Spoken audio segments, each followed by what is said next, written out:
Won't be pounding the beat, but the new police crime commissioners will be able to set their own priorities.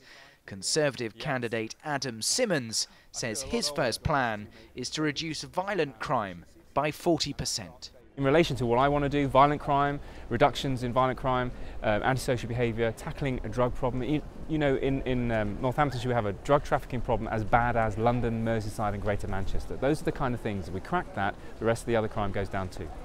Have I convinced you that I'm worthy of consideration?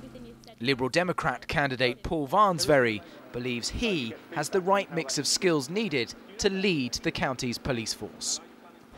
This role requires a multiplicity of skills. It requires experience in policing, in politics and in business. I've worked with the police for most of my career.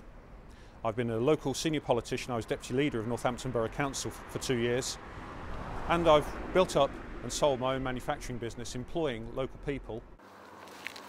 Jim MacArthur, who recently served as a special constable, is fighting the election for UKIP. Along with the Lib Dem candidate, he's promised not to take the full £70,000 salary. I think the PCC should set an example. And when you're in a situation where cuts are happening, people losing their jobs, I think it all behoves the leader to say, well, I'm going to take £70,000 and sod you in effect. So I think £20,000 off it to go towards a PCSO or the Commissioner's office would be a good idea to set an example. Independent John Norrie knows he's the underdog, but says his experience as a member of the local police authority will prove invaluable. Well, I hope that the electorate go on the qualifications of the candidates and not just which party they stand for. I think there's a bit of a confusion, the fact that it's being settled by election. People automatically think it's a party political role, and it's not a party political role. Party politics shouldn't come into it at all, in my opinion. But being an independent, of course, I don't have any party machine. I've just got a few volunteers that have been helping me with leaflets and stuff. Shoestring budget, you know, so it's been interesting. You tune to BBC Radio Northampton. It's 9:07. Police and Crime Commissioner elections. For all candidates, getting their messages across has proved difficult, with many predicting a low turnout and voter apathy as the real winners.